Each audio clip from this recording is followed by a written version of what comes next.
గ్రాసాలలో ఇంతకుముందు వేరే ఏమైనా అంటే మొక్కజొన్న ఇట్లా ఇచ్చేది లేదా కోపర్ ఉన్నా తీసేసిన. ఇప్పుడు మన సైలేజ్ కూడా వాడేది కదా, సైలేజ్ వాడినాం కానీ మేము చేసుకున్నప్పుడు అయ్యేది కానీ ఇప్పుడు అది వర్కౌట్ కాదు. ఎందుకంటే సైలేజ్ కొనుక్కొచ్చి అసలే మనం పెంచుకున్న గడ్డికి మిగులుతలేదు, సైలేజ్ తెచ్చేస్తే అయ్యే మిగిలేదు.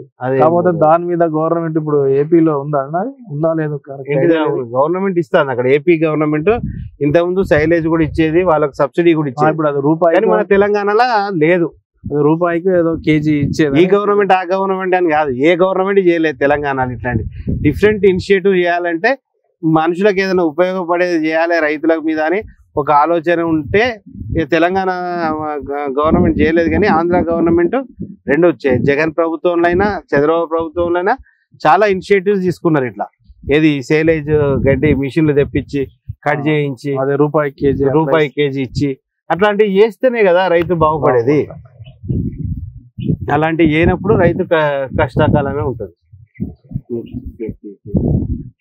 ఇప్పుడు మరి ఎట్లా, మరి లాస్ట్ టైంలో మీరు ఏం చేద్దాం అనుకుంటున్నారు? లాస్ట్ టైం లో అంటే వేరే ఆల్టర్నేటివ్ ఏదన్నా చూద్దామనే ఆలోచన ఉంది. ఇక్కడ మీకు తెలిసి చాలా మంది డైరీలు తీసేసింది, చాలా మంది తీసేసింది, చాలా 10 మంది. ఇప్పుడు నేను డైరీ నాకు తెలిసిన వాళ్ళు ఉండి 100 మంది ఫోన్ నెంబర్లు ఉండే, ఎవరికి ఫోన్ చేసినా డైరీ ఇంటర్వ్యూ చేయాలంటే అన్నా ఇప్పుడు పరిస్థితి నుంచి లేవద్దు అంటారు.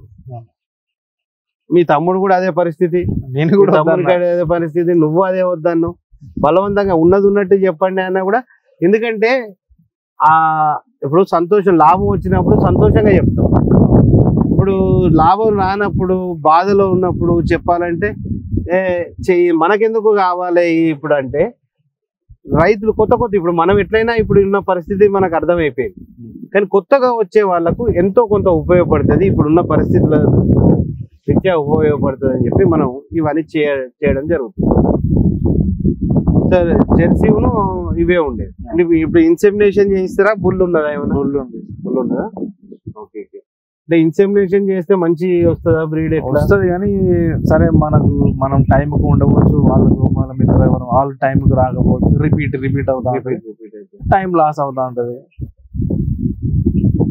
సో అట్లా అయినప్పుడు బుల్లుండు అయితే డైరీలో కంపల్సరీ బుల్ పెట్టుకోవాలి.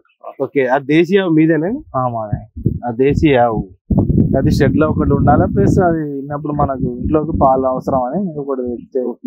అది ఎంత పడ్డది, ఎంత కాస్ట్ ఉంటుంది దానికి? అప్పుడు నేను 10,000 తెచ్చిన. అప్పుడు మనకు 4 లీటర్లు ఇస్తుంది. అది 2 ఇస్తుందా? అంటే ఈ దానా కొంచెం పెడతారు దానికి? పెడతాం.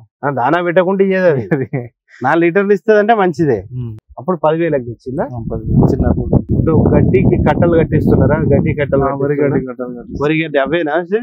కట్టలు, వరిగడ్డి కట్టలు అవి కట్టించి దాన్ని తార్పాలను కప్పి ఇవన్నీ మరి ఎలుకలు కొడితే కదండి ఆ తార్పాలు కొంత డ్యామేజ్ అవుతుంది. ఇప్పుడు లేకపోతే అసలు వామే ఉండదు. అది ఆ వామే ఉండదు. ఎన్నిసార్లు అది చెప్పినా ఒక్కొక్కసారి గాలికి ఎగిరిపోతా అంటది. ఇవన్నీ ఇబ్బందులే, ఇవన్నీ చాలా ఇబ్బందులే. ఎంత పడుతుంది ఒక కట్టకు? వచ్చేసి 30 రూపాయలు, ప్లస్ ఇక్కడికి తేవడానికి 20 రూపాయలు. ఒక కట్టకు వచ్చేసి 50 రూపాయలు పడుతుంది. అది గవర్నమెంట్ సబ్సిడీలు వచ్చిందా అని కూడా మీరు చేయించుకున్నారా? చేయించుకున్నాం సార్. మీరు చేయించుకున్నారా? కంపల్సరీ డైరీ ఫార్మర్స్ కి ట్రెవిస్ అన్నది కంపల్సరీ ఉండాలి. ప్రతి ఒక్క డైరీ ఫార్మర్ దగ్గర ట్రెవిస్ అన్నది ఉండాలి. అది ఏమైతుందంటే మందులు ఎప్పుడైనా సిలైన్ ఎక్కించేటప్పుడైనా, మందులు ఇచ్చేటప్పుడైనా, లేకుంటే క్రాసింగ్ చేసేటప్పుడు కూడా ట్రెవిస్ అన్నది ఉపయోగపడుతుంది. ఎందుకంటే పశువులకు దగ్గరికి పోయి ట్రెవిస్ లేకుంటే కొంచెం కష్టం అవుతుంది, పశువులు కంట్రోల్ కావు. ట్రెవిస్ లో వేసి వైద్యం చేస్తే అవి కంట్రోల్ ఉంటాయని ట్రెవిస్ కంపల్సరీ డైరీ ఫామ్ పెట్టే వాళ్ళు ట్రెవిస్ కూడా మెయింటైన్ చేయాలి. చాప్ కట్టర్ ఉందా అండి? ఏ చాప్ కట్టర్? సర్దార్ వాడతారా లేకుంటే? సర్దార్ కాదు, మా అమ్మ హైదరాబాద్ రాణగంజ్ లో తీసుకొచ్చిన. ఓకే. ఎంత అయింది? అది 55,000.